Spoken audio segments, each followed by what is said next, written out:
1 Samuel 17:28.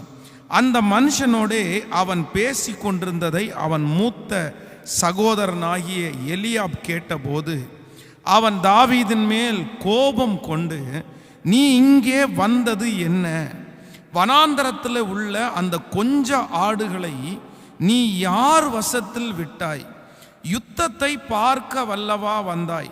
உன் துணிகரத்தையும் உன் இருதயத்தின் அகங்காரத்தையும் நான் அறிவேன் என்றார். உன் துணிகரத்தையும் உன் இருதயத்தின் அகங்காரத்தையும் நான் அறிவேன் என்றான். ஆண்டவருடைய பிள்ளைகளே, இந்த இடத்திலே சங்கீதக்காரனாகிய தாவீது கோலியாத் என்கிற ஒரு மிகப்பெரிய வீரனை அழிக்கும்படியாக அவன் ஒரு முயற்சி எடுக்கிறான். இந்த முயற்சி எடுத்து அவன் பேசிக்கொண்டே இருக்கும்போது அவனுடைய சகோதரன் சொல்றான், நீ அந்த வனாந்தரத்தில் அந்த கொஞ்ச ஆடுகளை யார் வசத்தில் விட்டாய்? யுத்தத்தை பார்க்கத்தானே நீ வந்த. ஆனா நீ உனக்கு சின்ன வயசா இருந்தாலும் உன்னுடைய இருதயத்துக்குள்ள அகங்காரம் இருக்குது. உன் துணிகரத்தையும் உன் இருதயத்தின் அகங்காரத்தையும் நான் அறிவேன். நீ எப்படிப்பட்டவன் தெரியுமா? இந்த வார்த்தையை சொல்லி திட்டுற அளவிற்கு தாவீது அங்க எதையுமே செய்யல. தாவீது அந்த இடத்துல தான் அந்த கோலியாத்தை ஜெயிக்க போகிறத அறிவிச்ச உடனேயே அவனுடைய சகோதரன் அவனை ரொம்ப குறைவாய் பேசுகிறான். ஆனா தாவீதை குறித்து வேதம் சொல்லுகிறது, அதை அவன் கண்டுக்கவே இல்லை.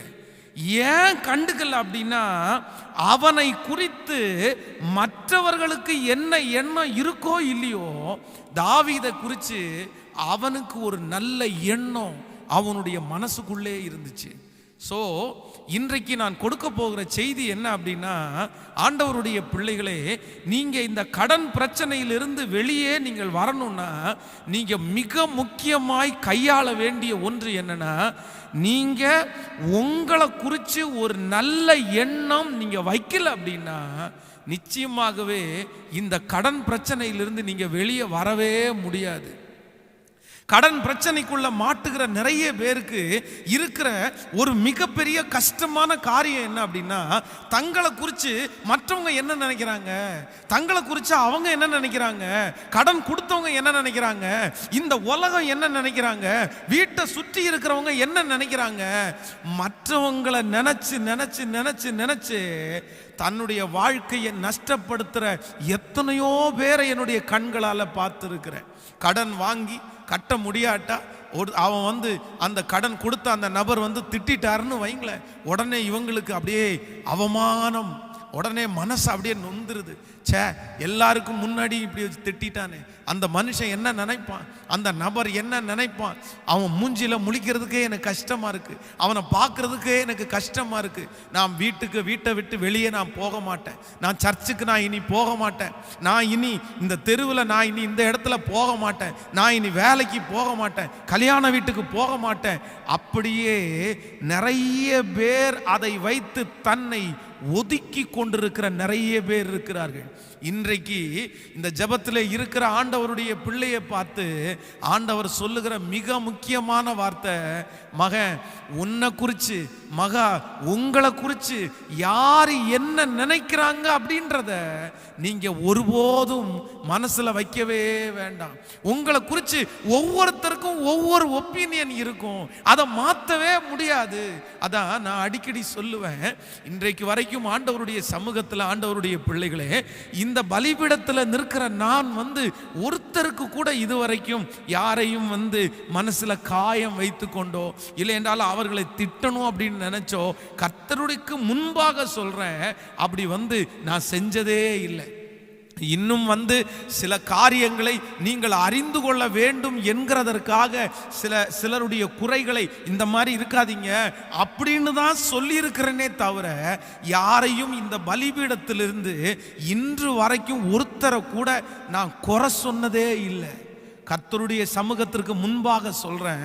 ஆனா இந்த மாதிரி ஒன்று இருக்குது, இந்த மாதிரி ஒரு நபர் இருக்கிறாங்க, ஆனா நீங்க ஜாக்கிரதையா நடந்துக்குங்க, இது சரியில்லாத விஷயம் அப்படின்னு ஜனங்களை தெளிவுபடுத்துறதற்காக சில நேரத்தில் சொல்லி இருக்கிறேனே தவிர யாரையுமே இதுவரைக்கும் பலிபீடத்தில் ஊழியக்காரர்களையோ யாரையுமே குறை கூட சொன்னதில்லை.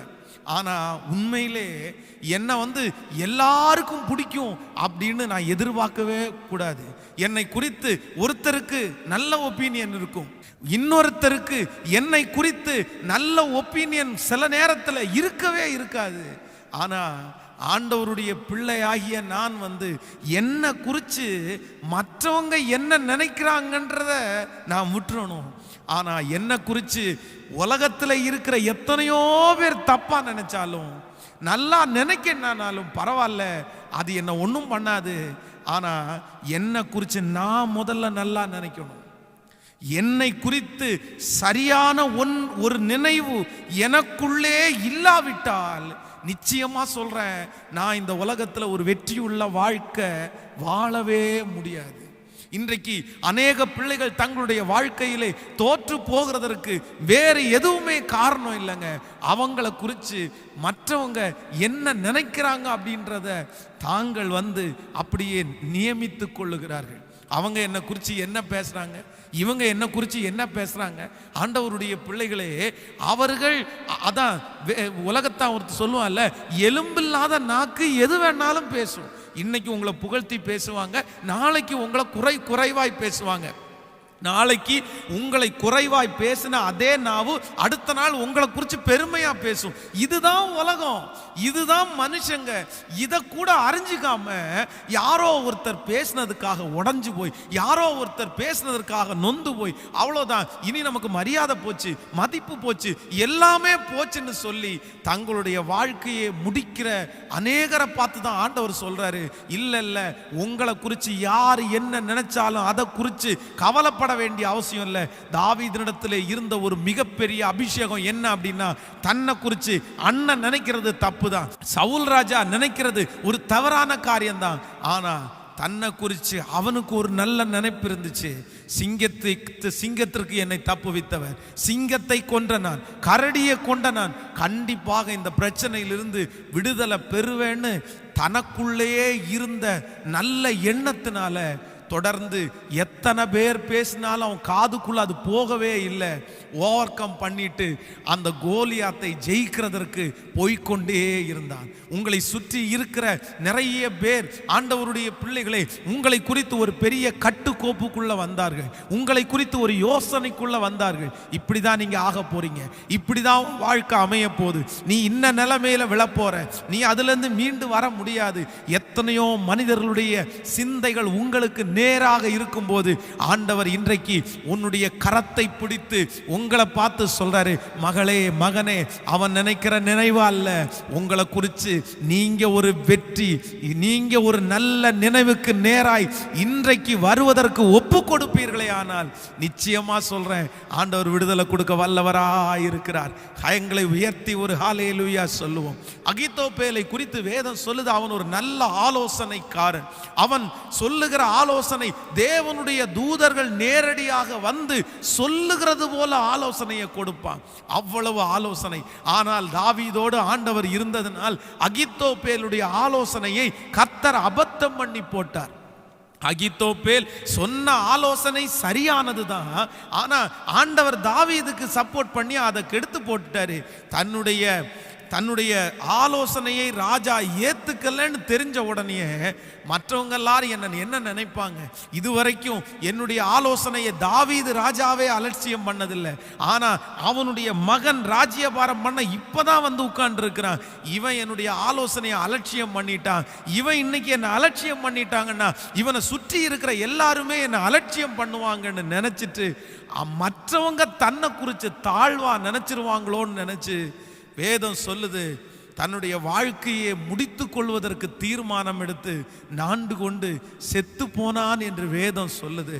நிறைய பேர் இன்றைக்கு தற்கொலைக்கு நேராய் போகிறதற்கு கூட என்ன காரணம் அப்படின்னா, நான் நம்புகிறேன் அவங்க நிறைய பேர் மற்றவங்க என்னை குறித்து தப்பாக நினைக்கிறாங்க அப்படின்னு.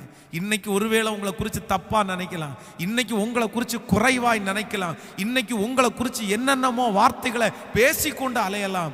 ஆனால் நான் நம்புகிறேன் வெகு சீக்கிரத்தில் அவர்களே, அந்த நபர்களே உங்களை குறித்து ஒரு நல்ல எண்ணத்திற்குள்ளாய் வர ஆண்டவர் உதவி செய்வார். நீங்கள் ஜீவனோடு இருக்கும்போது, நீங்கள் பலத்தோடு இருக்கும்போது, நீங்கள் ஒரு பெரிய காரியத்தை செய்யும் போது உங்களை குறித்து தவறாய் நினைத்த அத்தனை பேரும் உங்களை குறித்து பெருமையாய் நினைக்கிற காலம் வரும் என்று ஆண்டவர் இன்றைக்கு தீர்க்க தரிசனமாய், என் மனைவியே என்ன நல்லா நினைக்கல பாஸ்டர், என் பிள்ளைகளே என்ன நல்லா நினைக்கல பாஸ்டர், என் கணவன் என்ன நல்லா நினைக்கல பாஸ்டர், என் சொந்தக்காரங்க யாருமே என்ன நன்னா நினைக்கல, என் மாமா என் மாமி யாருமே என்ன ரொம்ப ரொம்ப கீழ்த்தரமா நடத்துறாங்க, என்ன ஒரு மாதிரி பார்க்கறாங்க, என்ன குறைவாய் பார்க்கறாங்க, நான் ஒண்ணுக்கும் பிரயோஜனம் இல்லாதவனா என்ன பார்க்கறாங்க. அவங்க பார்க்கிற பார்வையிலே தெரியுது நான் ரொம்ப மட்டமாய் போயிட்டேன் பாஸ்டர், நான் ரொம்ப குறைவாய் போயிட்டேன் பாஸ்டர், நான் ரொம்ப கீழே போயிட்டேன் பாஸ்டர் அப்படின்னு யாரோ ஒருத்தர் இந்த சத்தியத்தை கேட்டு கொண்டிருக்கும் போது அழுது கொண்டிருப்பீர்களே. ஆனால் உங்களை பார்த்துதான் ஆவியானவர் சொல்லுகிறார், மகனே உன்னை குறித்து 1000 பேர் 1000 விதமாய் நினைக்கலாம், உன் சொந்தங்கள் எல்லாம் வித்தியாசமாய் நினைக்கலாம். ஆனால் தாவீதை குறித்து பரலோகம் வைத்திருந்த நினைவு, அவன் யுத்த வீரன். தாவீதை குறித்து பரலோகம் வைத்திருந்த நினைவு, அவன் கோலியாத்தை ஜெயிக்க போகிற மனிதன்.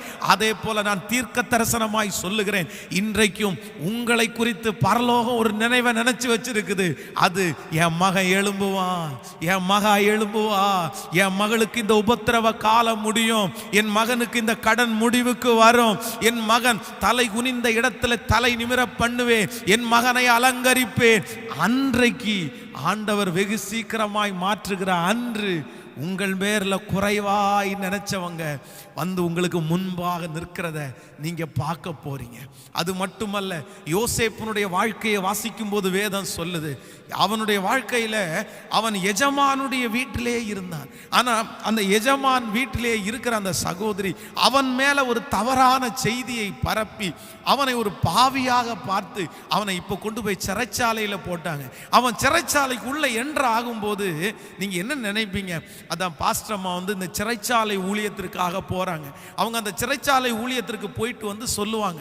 அப்போ ஒவ்வொருத்தரும் அங்க கைதிகள் வந்து ஒவ்வொருத்தரா பேசிக்குவாங்களாம். பேசிக்கும் போது அந்த பசங்க பேசிக்குவாங்களாமா, அக்கா அவன் மோசமான ஆளுக்கா, அவன் ஒருத்தனை போட்டுட்டான்க்கா, இந்த இடத்துல இப்படி திருடிட்டான்க்கா அப்படின்னு சொல்லி இன்னொரு பையன் அவனை குறித்து ஒவ்வொருத்தரும் இப்ப மாறி மாறி மாறி ஒருத்தருக்கு ஒருத்தர் போட்டு கொடுப்பாங்களாமா அங்க உள்ளே இருக்கிறவங்க.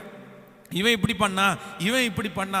அப்போ நான் என்ன நம்புறேன் அப்படின்னா, இந்த யோசேப்பு சிறைச்சாலைக்குள்ள போகும்போது இவன் என்ன பிரச்சனைக்காக உள்ள வந்திருக்கிறான் அப்படின்னு சொல்லும் போது அவனை ரொம்ப கேவலமா பேசியிருப்பாங்க. டேய், இவன் வச்சு கையை எங்க வச்சான் தெரியுமாடா, போத்திபாருடைய வீட்டிலே கை வச்சான்டா, வளர்த்தன வீட்டிலே கை வச்சுட்டான்டா, இவனுக்கு ஹெல்ப் பண்ண வீட்டிலே கை வச்சுட்டான்டா. அவனை சுற்றி அத்தனை பேரும் பேசுறது ஒரு தீமையான வார்த்தை. ஆனா வேதம் சொல்லுது, தன்னை குறித்து சிறைச்சாலையிலே இருக்கிறவர்கள் பேசுறத தன்னுடைய காதுகளில் அவன் வாங்கவே இல்லை. என்னை குறித்து எது வேணாலும் பேசுங்கப்பா, என்னை குறித்து என்ன வேணாலும் நினைங்கப்பா, நான் தப்பு பண்ணலேன்னு இப்போ உங்கள்கிட்ட சொன்னா கூட நீங்க நிறைய பேர் அதை ஏத்துக்கவே மாட்டீங்க. நிச்சயமா யோசேப்பு அப்படி ஏத்துக்கவே மாட்டாங்க. ஆனாலும் இந்த யோசேப்பினுடைய இருதயத்தில் ஒன்று மட்டும் இருந்துச்சு, அதுக்காக நான் சோர்ந்து போகக்கூடாது, நான் உண்மையுள்ளவன் எனக்கு தெரியும், என் கூட கர்த்தர் இருக்கிறார்னு எனக்கு தெரியும். தொடர்ந்து முன்னேற ஆரம்பித்தான். சிறைச்சாலை தலைவனுடைய கண்களில் யோசேப்புக்கு தயவு கிடைச்சிருச்சுன்னு பரிசுத்த வேதாகமும் சொல்லுகிறது. உங்களை குறித்து யார் என்ன நினைக்கிறாங்கன்றது பெருசில்ல கர்த்தருடைய பிள்ளையே. உங்களை குறித்து யாருமே நீங்க தயவு செய்து குறைவா நினைச்சிடாதீங்க. உங்களை குறித்து நீங்க எப்படி நினைக்கிறீங்களோ அப்படிதான் உங்க வாழ்க்கை இருக்கும்னு பரிசுத்த வேதாகமும் சொல்லுகிறது.